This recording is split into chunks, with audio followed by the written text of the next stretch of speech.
Pull up a chair and buckle up. It's the Original Strength BodCast. Hey guys, we are learning about Tai Chi today with Master Wushu Young. Master Young is an author, writer, and speaker, and she's also an amazing teacher. If you've ever been curious about Tai Chi, you're going to love this episode. Master Young, thank you for being on the show this week. I appreciate the And invitation. yes, ma'am. So I know very little about Tai Chi other than what I've seen on the movies, which means I know absolutely nothing about Tai Chi. But I somehow YouTube has read my mind and has started showing me world championship videos of Tai Chi competitions, and it is absolutely beautiful. And it's just stunning how fluid the movements are. Can you tell me what is Tai Chi, or can you explain it to me? Well, you know, in our communication, you mentioned something about it being poetry. And as poetry goes, there's a lot of interpretations on a single piece. Tai Chi is very similar to that. So you have those people who are locked into the muscle application of Tai Chi, and some who are locked into the meditative aspect of it, some who may be thinking about it for health and relaxation.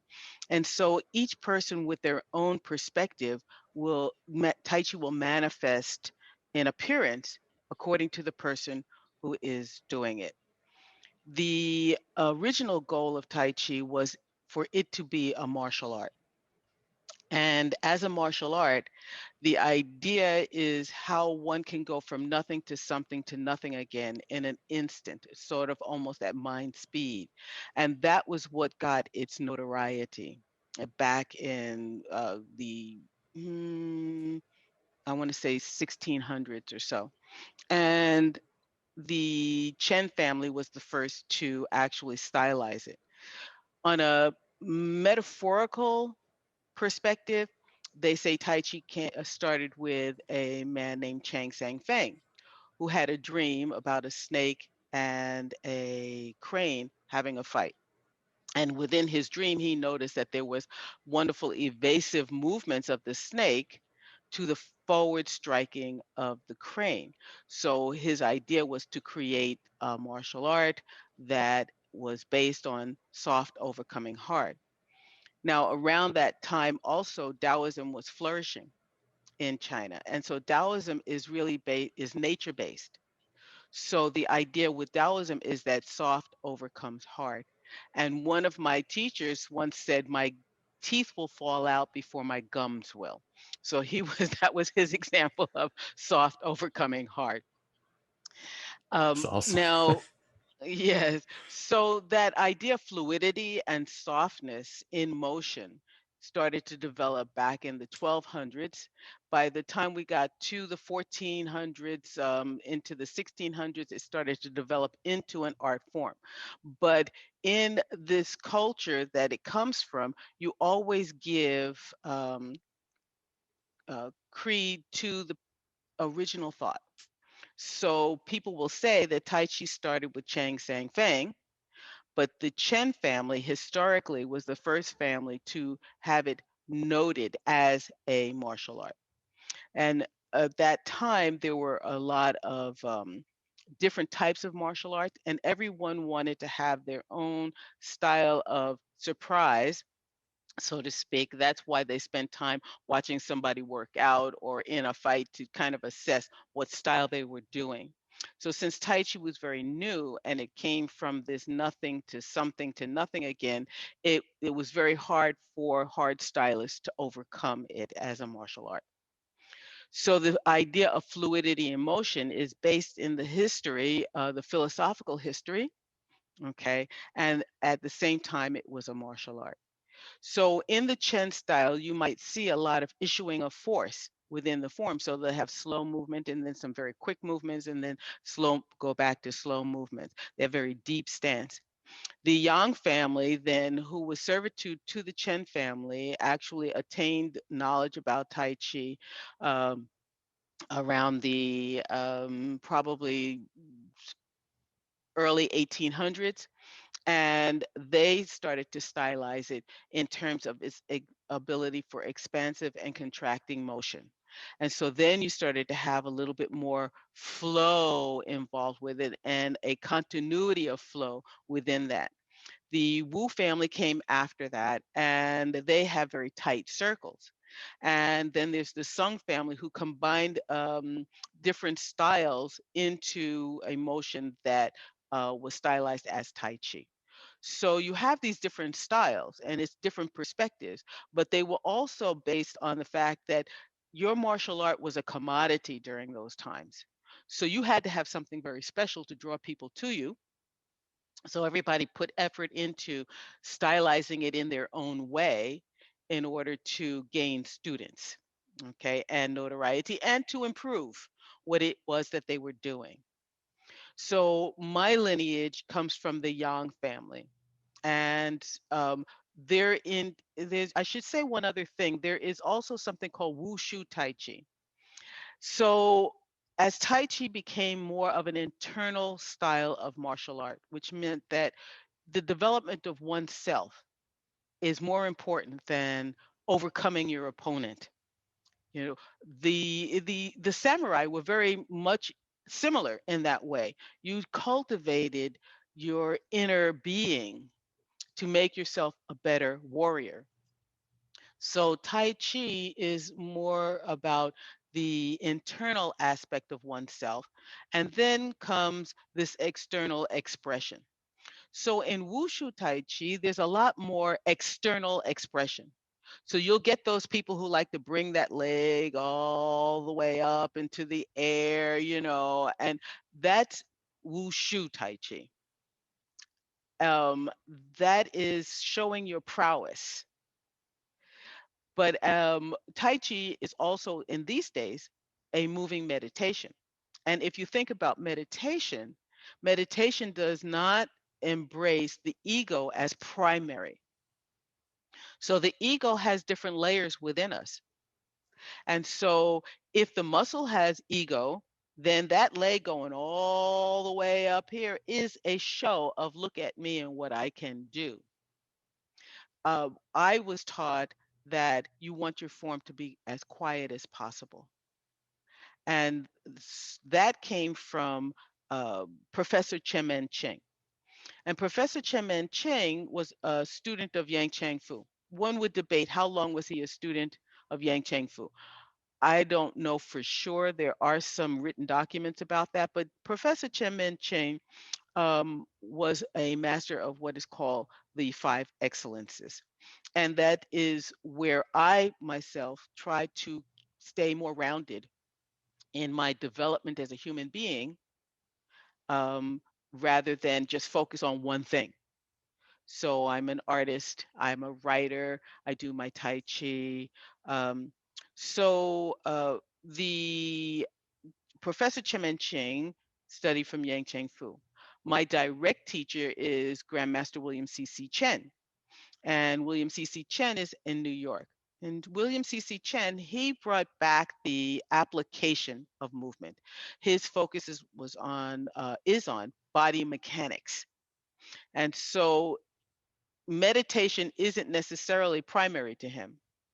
Whereas Professor, he was an artist, he was a doctor, he was a calligrapher, he was a poet, and he also did Tai Chi.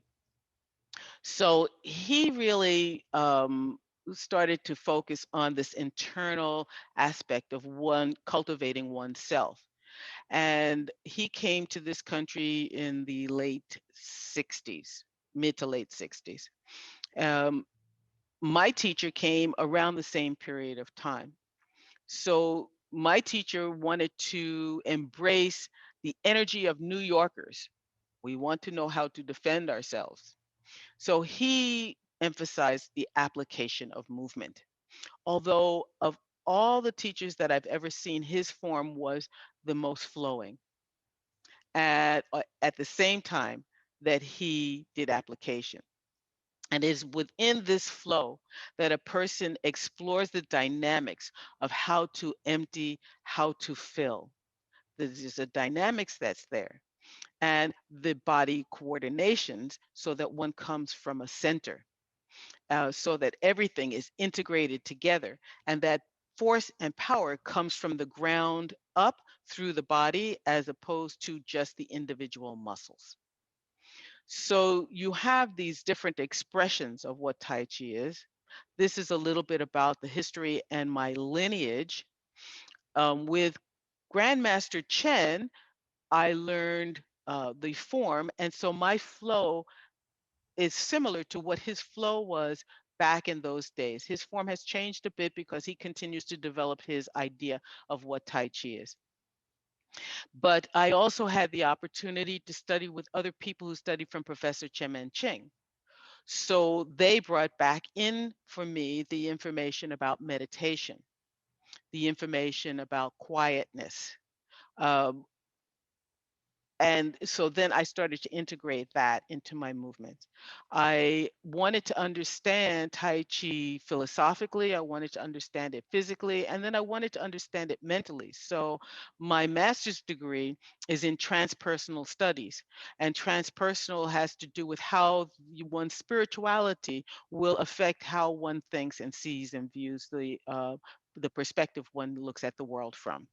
So I integrated that spirituality into it as well as the physical and the mental, meaning meditative aspect, and then the spiritual aspect of it. So that was awesome. And I had a question to ask you, what was transpersonal study? So thank you for that. Hmm. So you Hmm. started practicing though in 1968, right? That's correct. Yes. Uh-huh. What It what was got early you on. what got you into, like, what drew you to Tai Chi? How did you get started with that? Well, I I like to say I Forrest Gumped it. I had no particular reason. Okay. So but the question also has another piece to it is Tai Chi found me, I found Tai Chi. Okay. I had people who were mentors to me. My mother was a single mother, and she spent a lot of time trying to uh, educate herself so that she could bring up her income to support her three daughters. So during that process, sometimes um, her presence wasn't always there. So there was a couple, and one of them was an engineer, and the other one was a person who developed programs for like the Harlem Hospital and the Comprehensive Health Planning Agency in New York City. And so I connected with this couple when I got one of my first real official jobs. And they were in the process, because they were in their 30s, they were in the process of reviewing their lifestyle and changing their diet and their exercises and so on and so forth. So, for the most part, I did what they did, and they started taking Tai Chi. And I studied some shiatsu with Suzuko Yamamoto and some shiatsu with Ohashi. And so, whatever they did, I did it too. And so that's kind of how I got started in the whole um, experience of learning Tai Chi and studying it. So you also teach, along with Tai Chi, you teach Qigong and meditation. Qigong, Qigong, yes. yes. Sorry. Uh-huh. And that's okay. I'm saying Qigong. My Chinese dialect is not, I'm sure that it's said even differently than that. So it's no big deal. Um, but yes, I teach Qigong, and yes, I teach meditation. But I should say that Qigong is an umbrella term. So actually, meditation fits underneath that Qigong. So meditation is a part of Qigong. Qigong means energy work. So anything you do for the most part that develops you energetically could be put underneath this umbrella of Qigong. For me, the main four characteristics of Qigong is they say Buddhist, Taoist, medical, and martial. So if it's Buddhist, it's about bringing the mind energy to its highest potential. If it's Taoist, it's the use of imagery and breath and movement. If it's medical, then you have acupuncture, acupressure, the acupoint system, the energy flow in the body, or the energy flow of earth energy, nature energy, or universe energy, and how one actually can cultivate that for one's longevity. And if it's martial, it's about bringing the body, the muscle mass, energetically to its highest potential. So meditation fits underneath there. Tai Chi does, acupuncture, acupressure does, herbology does, feng shui does, and so does Tai Chi. But each thing can be individualized. So you can always take down that umbrella and just look at these different pieces. My perspective is to look at them all as much as I can, to say, I understand this umbrella of protection. So, So y- you've been training and practicing Tai Chi for over 50 years. How yes, have you been indeed. able to keep the joy in the movement or to find joy in the movement after all that time? Ah, that's a very, I love that question. Let me also just say one thing is that I also studied Buddhist meditation with Trungpa Rinpoche and Taoist meditation with Jia Fu Feng. And so understanding the constructs of everything energetically that has formed Tai Chi, I think I have done a pretty good overall, got a pretty good overall sense of it. But the freshness comes from a lesson that one of my teachers taught me that said, uh, always do it as if it's square one. The moment you think you've got it, then you don't.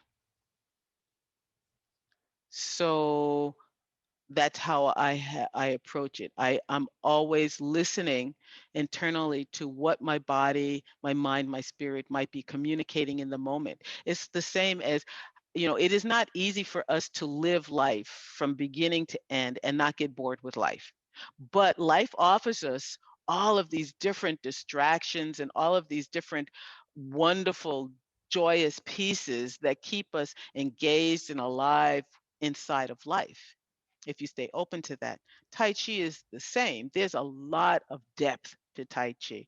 And so, in relationship to myself, if I leave myself open to always seeing and exploring and feeling and changing, morphing and growing with it, then there's no real boredom that develops there. It's only when you start to think that you've got it.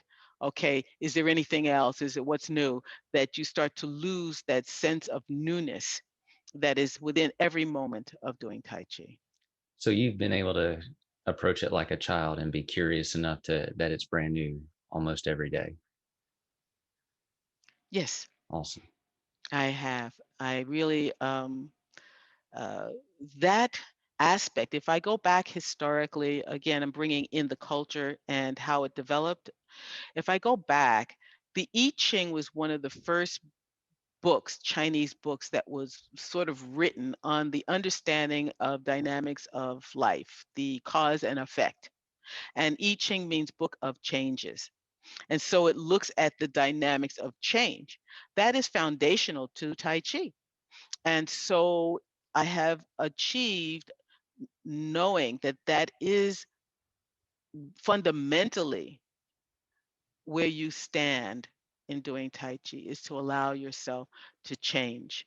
So if you're allowing change, there's no hardness in that.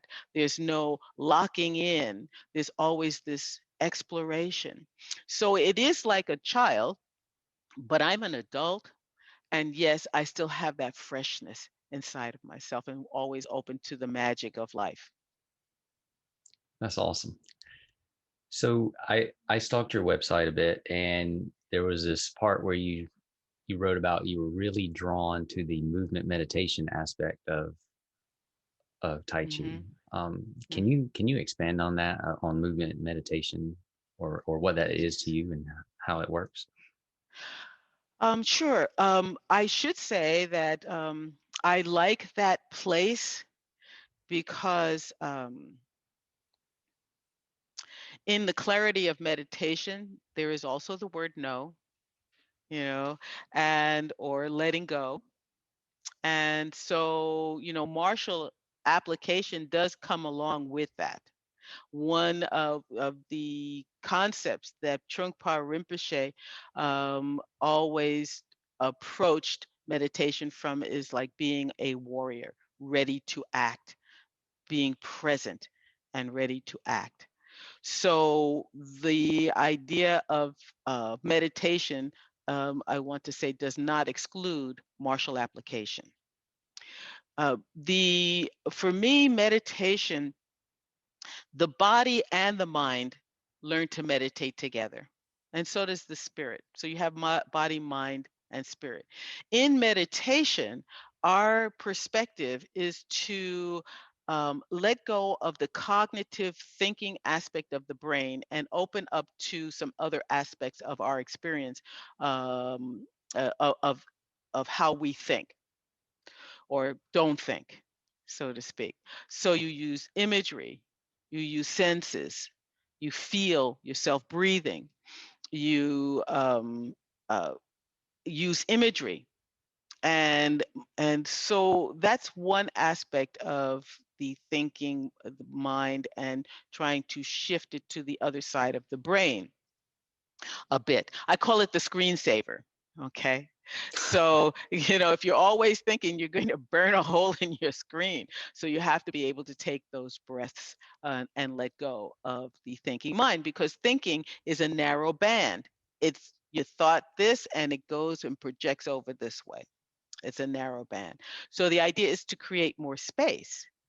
So the Tai Chi, in terms of the muscle mass, that has to also meditate at the same time that the mind is meditating. And so in that process, the tension in the body is the same as the thinking of the brain. So the idea is to let go of the tension that is not necessary while you are moving. Certain movements require a certain amount of tension, and then you have to let go of that as soon as you move through that movement. And you're always scanning your body, breathing and listening and feeling for where the tension may start to develop and being able to release that as you move along. On the spiritual level, our spirit sometimes can control us and make us very like, oh, I got to do this, kind of like the excitement of this, or, the application of this. And so you also want to contain the spirit. And that is one of the basic principles of Tai Chi. The spirit is alive, alert, yet contained within. So if you know your energy is going in a direction, you don't want to send the energy in that direction, because you'll pull yourself out of your route. So the idea is that the spirit meditates, the body meditates, the mind meditates all together. And you listen to this interaction of information. Is my mind starting to guide more? Is my body starting to take on everything? Is my spirit driving me? So you want to kind of like keep looking for those tensions in all three of those aspects of being and release those tensions and then feel yourself more. One of my other teachers said to me that Tai Chi is a state of mind. And so the state of mind shifts. And if one develops long enough and practices deeply enough, sometimes you get to this glimpse of no time and just being. And so you can't hold on to that, but sometimes you get this glimpse of it. And that takes away the stressor of time, because time is linear. And the fountain of youth to me in Tai Chi is to break through that and allow yourself to just be mentally, physically, and spiritually. Wow, that was awesome. So, since you said the fountain of youth of that, is that is that one of the things that draws like I said, all I know about Tai Chi is what I see on the movies and TV up until now. Is that one of the things that makes it so good for more mature people or up in years Ah, yes, because where they're drawn to because practicing. it's yes, sorry. Because they are because it is about reducing stress. It doesn't matter how old you are. The reduction of stress on all three of those levels helps with your longevity. But what makes Tai Chi good for older people? Yes, the reduction of stress, but also the increase in balance. And one of the things that process that happens as we mature is that our energy starts to pull up out of our root. Your feet and the connection to ground is what I call root. It starts to pull up from there. And so people start to try to balance in their hips. And then they start to try and balance in the top part of their body. And that's what decreases balance. So if you have all your books on a top shelf of a bookshelf, and a baby comes along and starts to try to pull themselves up on the bookshelf, you automatically know that that's a danger point. So how do you get the balance to go back down to the feet? Back down to experiencing the ankle and the relationship of balance with the ankles. What are the mechanics for balance? And Tai Chi really does help to reunite the person if they've gone away, or to maintain it as long as you can, this relationship with balance being on the earth. So that's Does what it makes it also really good. that was a great explanation, especially the bookshelf analogy. That was powerful. Mhm. What about breathing? Does it also help people regain their ability to breathe properly or to find their breath? In a few different ways it does. When we start with Tai Chi, we tell students to just remember to breathe. While you're learning, breathe. While your mind is trying to get into that body and find the coordinations, breathe while you're trying, when you feel like you might be losing your balance because you're taking a big step.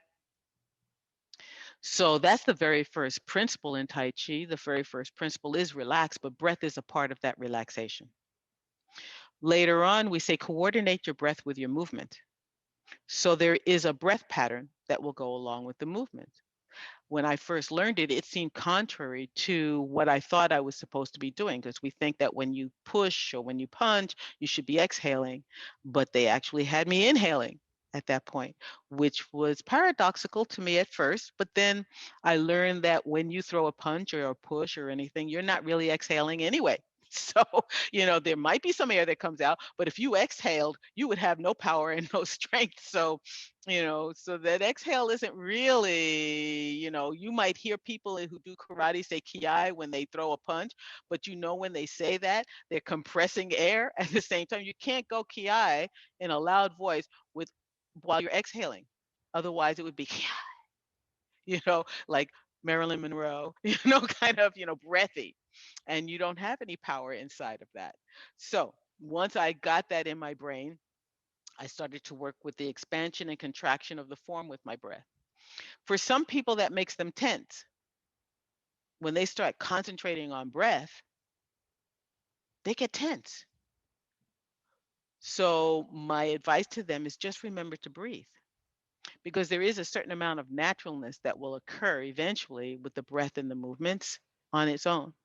For those people who are working with the breath and they say, I can't do that for the whole form, or I said, well, just let it go then. At the point of which the breath is not coordinated with the movements anymore, just let it go, because the breath will join you at some point. So the idea of breathing, you can use it as a tool in meditation, in motion, or in sitting, but you can't try to control it too much, because it's unhealthy. So, you know, sometimes you just have to let it just do what it needs to do. Um, I've sat by the ocean and just listen to the waves. I don't know if you've ever done that before. Yes, ma'am. There is sometimes a point where you go, wait, what happened? I don't hear that wave. Like all of a sudden there's the continuity of this wave just washing, the timing is going along, and all of a sudden there's nothing. And it kind of calls your attention. Even the ocean has these moments when it is not necessarily doing the breath the way that you think that it's the sound, the way that you think that it's supposed to go. So everything kind of lets go a little bit. Sometimes you just have to let go of that and not force it.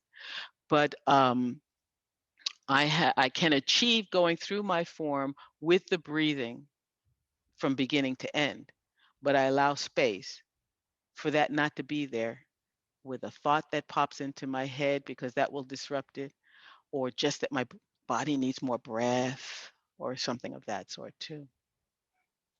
But it's a training. We do train it. Yes. I'm taking notes. This was good. So you are in Ann Arbor, Michigan, correct? Yes. How, if people want to learn more from you or to learn more about what you do or to even train with you, how can they find you? Or how can they Well, train with you? one of the positive things is that we're all acquainted with Zoom now. Yeah. So I have people from different parts of the world actually zooming in on my classes. So I have my regular schedule that I had when before we started using Zoom. Now that we're using Zoom, people realize that, oh, I can study with anybody I want to if they're using Zoom anywhere in this world. They're starting to tap in on that resource. So they can go to my website, peacefuldragonschool.com, and they can look at the schedule and see if it fits in, if there's something that they want to do. I've become a little proficient at the using Zoom. I know there's still more for me to learn, but I have breakout rooms and assistants in those breakout rooms, and I do Oh, it you from are different serious. perspectives, so people can see it from different perspectives. I've got a huge, like yourself, I have a huge TV that allows me to see them, and I put it in front of the mirror there so I can see them behind me, sometimes in a bigger image, and I can say, well, relax your shoulders, Joanne, or whatever, I can see when they're not breathing. So I'm starting to learn how to increase my sense ability through just an image and not necessarily from the person themselves. Of course, being in person is the best way, but we do what we can do. And so people can connect with me in that way. I do private sessions Awesome. that way too. Mhm. Private through Zoom, you mean, or in person, or both? Yes, yes, both in person and through Zoom. Because in person, the space is large enough for us to keep our social distance and wear masks, and they can still get a feeling, a direct transmission of feeling from me doing movement. Um, but I also do it through Zoom. I taught someone the staff form, through Zoom, and they did very well. I'm impressed at our ability to how resilient we are, so. Master Young, thank you so much for your time. This has been very educational and fun for me. So I really do appreciate you being on the show with me. I really like being able to share, and so I appreciate you asking me. Ladies and gentlemen, the amazing Master Young. Thanks for listening, everyone. Have a great weekend.